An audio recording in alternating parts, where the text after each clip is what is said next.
and welcome to Bryan Living and Learning. I'm Sandy Farris with Bryan ISD. And I'm Bruggman from the City of Bryan.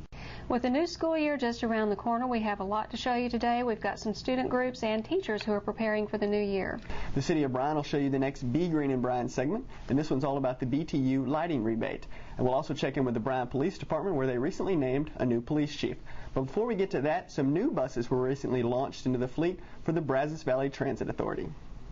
All right, let's go. The fleet's inaugurated. There you go. Congratulations. Thank you. There's your ribbon. Thank you. Good job. With that cut of the ribbon, 13 new buses were entered into the Brazos Transit District's fleet. The funding for the new buses came from congressional funding, earmarked by Congressman Chet Edwards.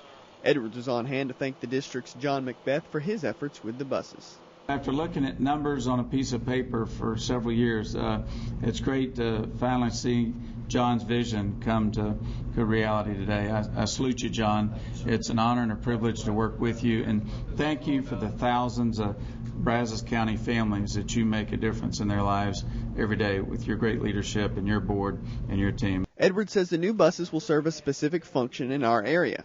He said the new fleet will help families get to where they need to be. This has been a dream, long time coming. More efficient, fuel-efficient buses that will help make a real difference for Brazos County families and working families. I think this is a win-win for the community. It's a win for families because many families out there can't afford two cars, and yet they have a mom and a dad working. This will make the difference between many of them being able to get to work or not. In addition to helping the economy by providing a reliable source of transportation for employees to get to work, Edwards believes the buses can help strengthen family bonds. What I see is families being able to get to work on time, get to the grocery store, get home from work so they can be with their children, where moms and dads ought to be when the work day is over. And there's more help on the way. Macbeth says a plant in Kansas is currently building more of this same type of bus. We have another 46 buses that are in this same order that are being built as we speak, and those are all being built and paid for with the federal stimulus money. The new buses can fit 24 passengers and feature a low-emissions diesel engine that exceeds the 2010 emission standard. The new buses also have an electronic destination board and a voice system to announce arrivals. Well, and it's great to see that more opportunities are being provided for public transportation. Yeah, that was their goal with these new buses, and they hope to continue to add to that fleet over time. The new teacher orientation recently kicked off at Bryan High School with a luncheon to welcome the district's newest employees. The new teacher luncheon, which we've just concluded, is the beginning of several events that we'll have for our new hires for Bryan Independent School District. The luncheon today was for all of our new hires, and we had an opportunity to have a guest speaker from Texas A&M University, Dr. Welch, who did an incredible job of motivating us for the new school year, but also was a time to introduce them to some of our key administrators in the district. So this is the beginning of many activities that we'll have throughout the course of the week. There are some very specific kinds of workshop sessions that our teachers will be attending for the next several days. These will include topics like classroom management, but also lesson cycle, some special education topics which we will be sharing with them, as well as some of our evaluation measures. So there's going to be a variety of things. The latter part of the week will include what we call a blitz session, where there will be a multitude of sessions that they can choose of their own liking. And those will incorporate a number of different professional development opportunities for them. And there's something for everybody. This year, for a good thing, is that we had a fewer number of 0 to 3 year hires. In fact, there was just a little over 100, I believe. I don't have the precise number, but that is considerably less than what we've had in previous years. So the fewer number of hires overall certainly is an indicator that perhaps we've had fewer of those novice teachers than we have had in the past.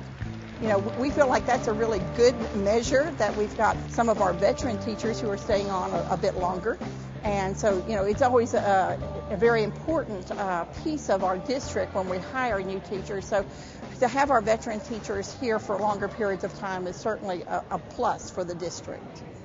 Well, Sandy, it seems like 100 new teachers is an awful lot to bring into the district. Well, it may seem that way, but in a district our size, we already have over 1,500 teachers, so it's really not that many. And in a university town with a high rate of turnover with spouses at A&M, it's typical for us. Our next Be Green and Bryan segment is all about BTU's lighting rebate. We sat down with the folks at BTU to find out how you can save some money on your next electricity bill.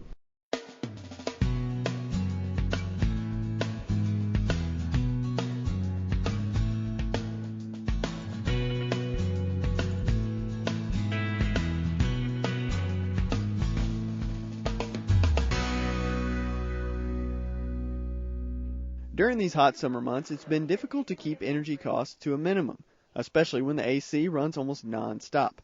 But Bryan Texas Utilities is doing what they can to help their customers save money, and they're doing it with light bulbs. Our rebate program with BTU consists of, for residential, we have two of them. We have a CFL and we have an LED light bulb one.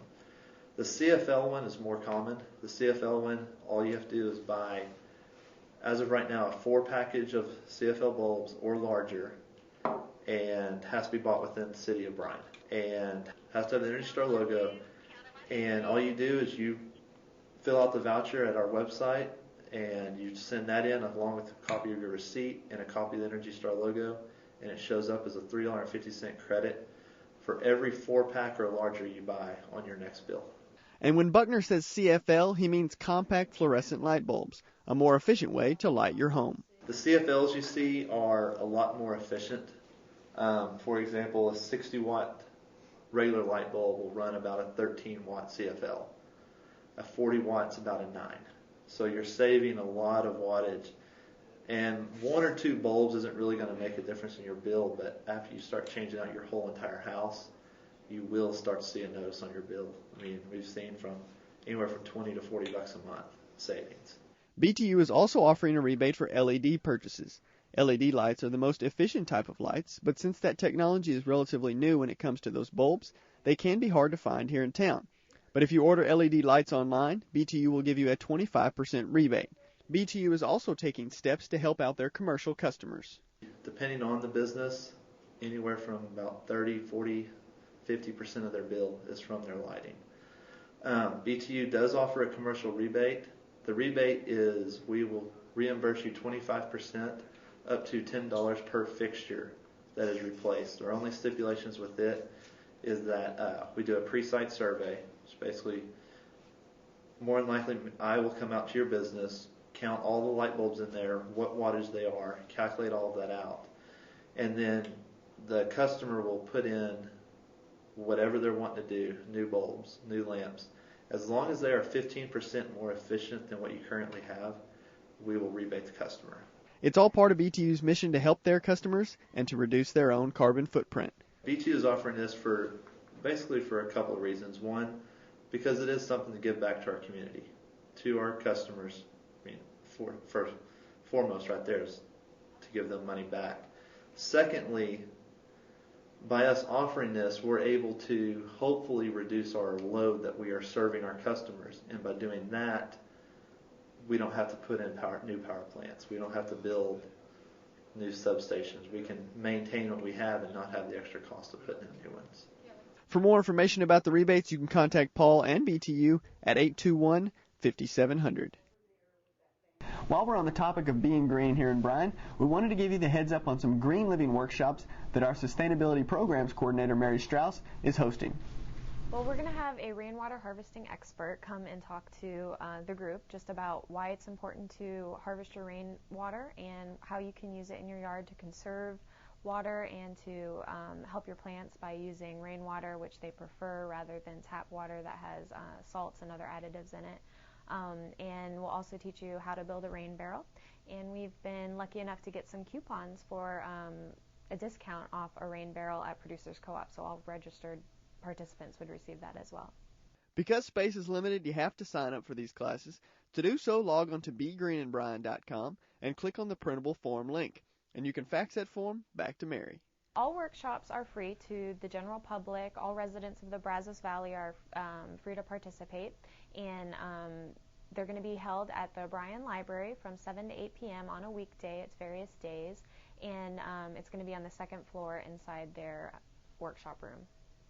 Alan, those classes look like a lot of fun. Are there any age restrictions on them? Not at all. Anybody who's interested in learning about any of those topics is more than encouraged to sign up. Next, we meet two new principals who are excited about the challenges that they face as they lead their campuses this fall. 5 campuses in the Bryan School District will have new principals this year. We recently met with 2 of them to get to know them a little better and hear their visions for their campuses.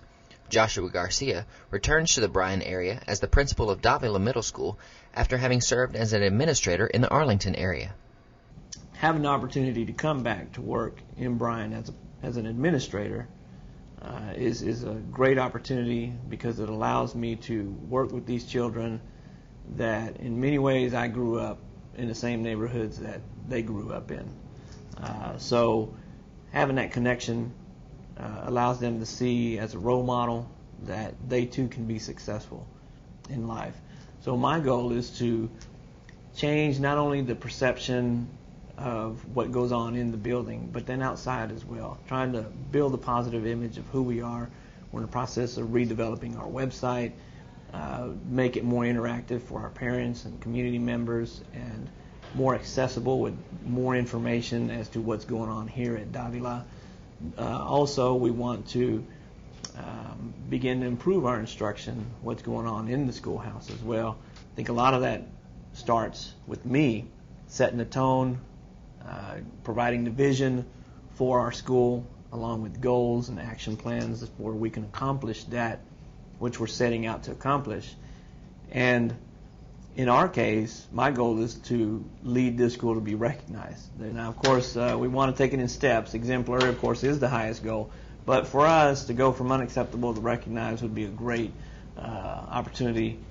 It'd be a great message to our community that we are a school that is truly educating our students to become college ready and also successful in life.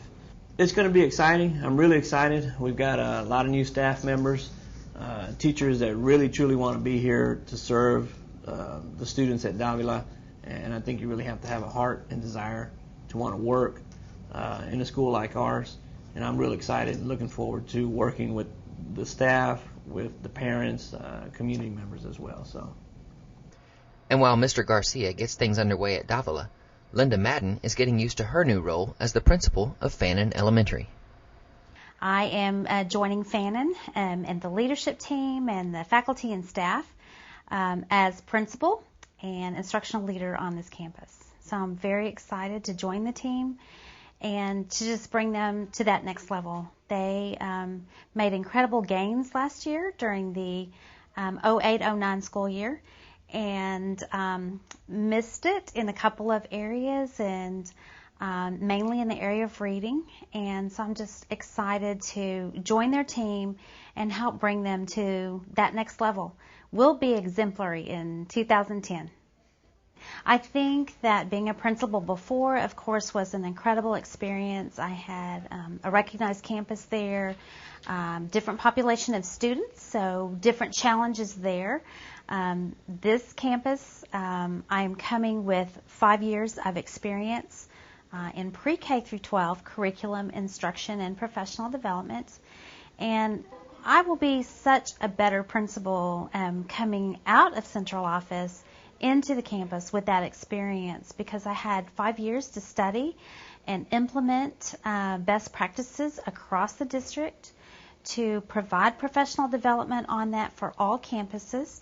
So all of the things that I taught to the different campuses, to the teachers, and to the principals, I will now be able to come in and bring that experience with me and model it here for this staff. So I look forward to that. I've also talked and interacted with teachers and understand that we need parent involvement and community involvement on this campus.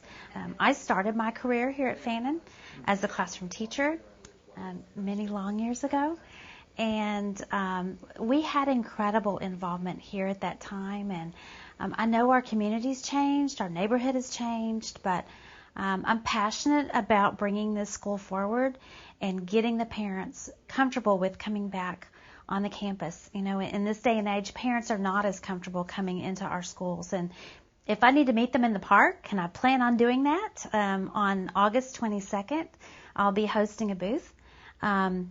then I'll meet them in the park. I'll meet them wherever we need to meet them to get parents to where they know me and feel comfortable coming here to support our students. Well, Sandy, are there just 2 new principals in Bryan ISD? Actually, we have 5. We'll be meeting the other 3 next time. The Communications Department has been putting out several PSAs that we haven't shared with you here on Bryan Living and Learning. The first couple are about wastewater management and how you don't want to let wastewater go down your drain. So for the first one, we used a flat Stanley recreation called Trash Canley. Oh, look, a postcard from Trash Canley. Wonder what he's up to. Dear Alan, ever since I got washed down the storm drain, I'm having the time of my life. I've been down so many streams, creeks, and rivers. Some newfound friends told me that we'll be on the beach soon. Imagine that, me, in the ocean. Well, I gotta wrap this up. Motor oil and yard waste want me to meet their new friend, Pet Waste. Talk to you soon. You may not know this, but stormwater runoff goes untreated. So if it goes down the storm drain, it goes in our water. Keep it out of the gutter and keep it out of our water. For the next wastewater PSA, we kind of used a spin-off of the UPS whiteboard commercials. We're talking stormwater runoff. You got yourself a very nice house, a garage, a sweet-looking ride, and a green yard. Now, how did it get so green? You fertilized it. Nothing wrong with that. Except if you use too much fertilizer, it ends up here, in the storm drain. And you got to keep that car looking good, too. You got to wash it all the time. But if you use too much soap, all those soap suds can go right down the storm drain. And then that yard's looking good, it's growing good. You got to keep it maintained. You got to keep it cut. But I hope you're picking up that yard waste, because if not, it goes down the storm drain. Keep it out of our storm drain. Keep it out of our water. I like the flowers. The inspiration for this next PSA came from the court scene in the movie Catch Me If You Can, and is promoting teen court. Ladies and gentlemen of the jury, this is irrefutable evidence that the defendant is in fact lying. Mr. Goen, we need a jury. We need attorneys. Otherwise, teen court won't work. Teen court is an option for youths who have committed a Class C misdemeanor. We need Bryan High and Rudder High students and parents to help serve as jurors, prosecutors, attorneys, and bailiffs. And we also need local attorneys to serve as judges. This last PSA we'll show you is a new initiative started by the Communications Department in an effort to get out the word about code violations. And this particular one is about parking cars in the front yard. I don't see any price tags. I want to test drive this one. This is a classic. Hey! What are y'all doing? Does this one come with an extended warranty? It's not for sale. Family heirloom? We understand. What about this one? These aren't for sale. What does this look like, a used car lot? Well, kinda. Parking on the grass may make your yard look like a used car lot, and it's also a violation of city code.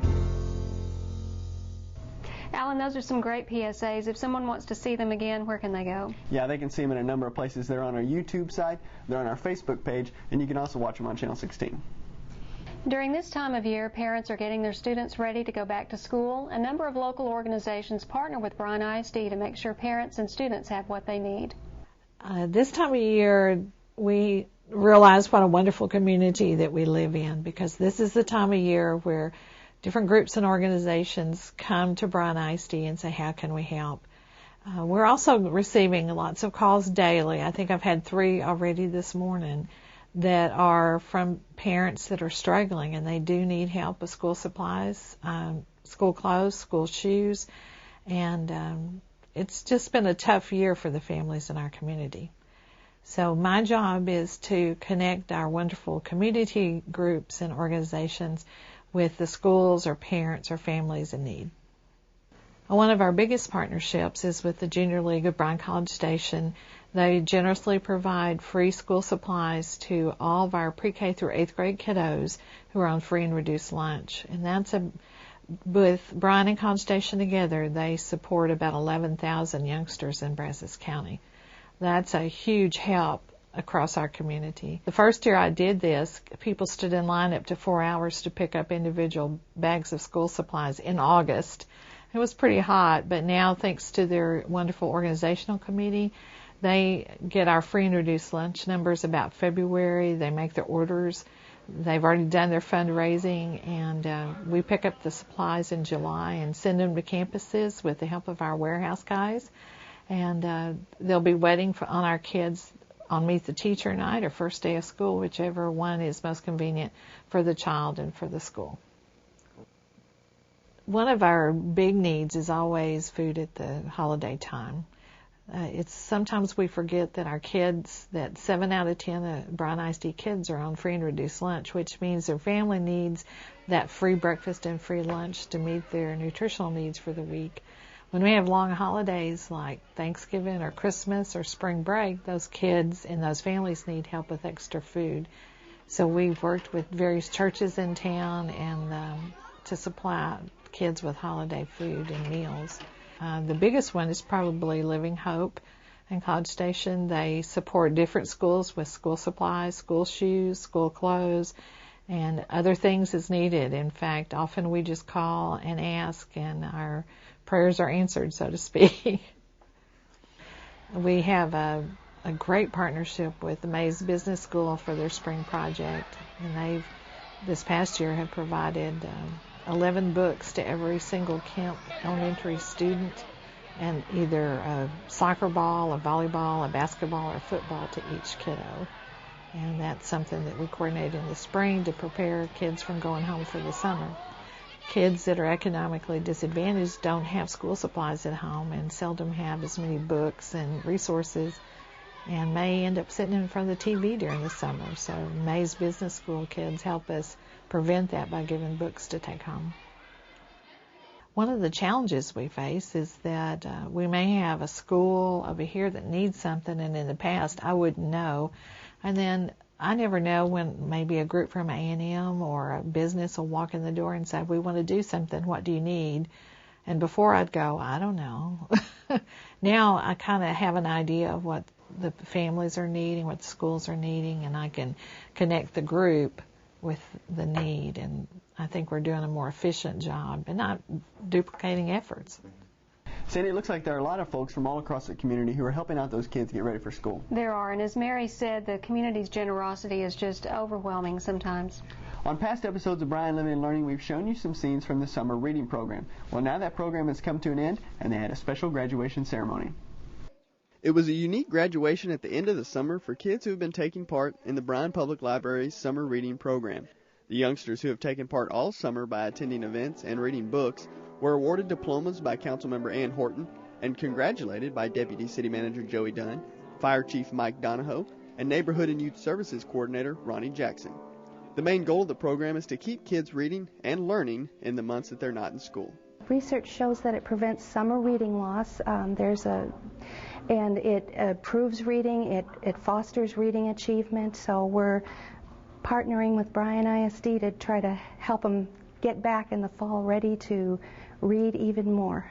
As part of the ceremony, Librarian Pennington and Deputy City Manager Dunn even serenaded the graduates with a special song. Pennington says the program was a huge success, and it makes her excited for the future. We're amazed at how many children signed up, how many completed. If we total the number of hours, it would just be amazing, and it's a part of being the future of this community. We're going to be a literate and smart community and so I enjoy the summer reading program, and I love the kids too. For more information on library programs, check them out online at bcslibrary.org. Alan, what a great program to keep kids reading through the summer. Yeah, and even though they graduated from the program, they can actually still earn their points through the end of August. Fall sports are about to begin, and our local teams are working hard to get ready for the upcoming season. You know, I tell you what, we're really excited about the way things are heading right now. We've had real good participation in our summer program, and also coming back. You know, kids have come back in shape and with a great attitude. They're bouncing around, and I'm not real sure I've been around a group of kids that I've enjoyed as much as this group over the first 4 days. You know, we're going early in the morning, and then with our young kids, they're going to end up working twice in the morning, and we're out by 11. We start at 7:30 in the morning with the break in between and between two practices, and so our sub-varsities are going then, and our varsities are going both those workouts in the morning, and they're coming back in the evening at 6 o'clock. So we're trying to stay out of the heat of the day between 11 and 6. You know, not just for kids, but for coaches too. So, you know, I think right now, this is a team that needs to build. You know, we graduated a lot of kids a year ago, and And we got a lot of guys stepping into to starting roles and to varsity roles on this football team. But I believe that they're hungry, and I believe that they're going to be committed, and I believe they're going to see it to the end. And hopefully we're going to get better and better every week. I know that's our motto right now. Let's get better every day. And if we do that and finish great, I think we'll end up having an exciting year for Bryan High. Well, Sandy, now there are so many teams representing Bryan ISD that there will be plenty of opportunities this fall to watch some athletic events. There are, and we encourage everyone to come out and support the Bryan Vikings or the Rotor Rangers. Bryan City Manager David Watkins recently held a press conference where he named the new Bryan Police Department Chief. I'm announcing that I have selected Omaha Chief Eric Buskey. Buskey, who was a finalist the last time Bryan chose a new police chief, was chosen with help from a panel that included past and current city council members, past and current members of the police department, and community leaders. Watkins and Deputy City Manager Hugh Walker also traveled to Omaha to meet with folks who worked with Buskey. Their comments painted a picture of a man who knows every level of the police department. The comments were absolutely consistent. Number one, Eric Buskey has been a street cop. He's now a chief. He has risen from the street up to the whatever floor the admin office is on. And yet he really hasn't changed his opinion of what law enforcement is. Watkins also said Buskey will continue the community policing initiative that was started here in Bryan. He is a believer in community policing. He is a believer in working in neighborhoods. I talked to Black council member, Latino union member, and they both said without equivocation that he walked the walk. It wasn't just, oh yeah, I believe in diversity. He was the guy who went to all the different meetings in the neighborhoods. He was always there. Buskey starts in Bryan on September 14th, and he'll be expected to contribute immediately. Some police officers have said, well, you know, are we going to have to wait 8 months to a year before he gets, where he knows where the bathroom's located? And I went, no, this is a veteran guy. This is a veteran. This is somebody that understands what you do. He will hit the ground running. He knows that. He knows what my expectations are of him, which is you better get ready to do a lot of hard work because we have a lot of things to do here. Well, Alan, will we be hearing more from the chief in a future show? Yeah, when he gets in town in mid-September, we hope to sit down with him and hopefully do a little feature here on Bryan Living and Learning all about Eric Buskey. That's all we have for you on this episode of Bryan Living and Learning. To watch the show again, you can log on to bryantx.gov, youtube.com/City of Bryan. You can also go to bryanisd.org, or you can use our newest communication tool, twitter.com/BryanISD or twitter.com/City of Bryan.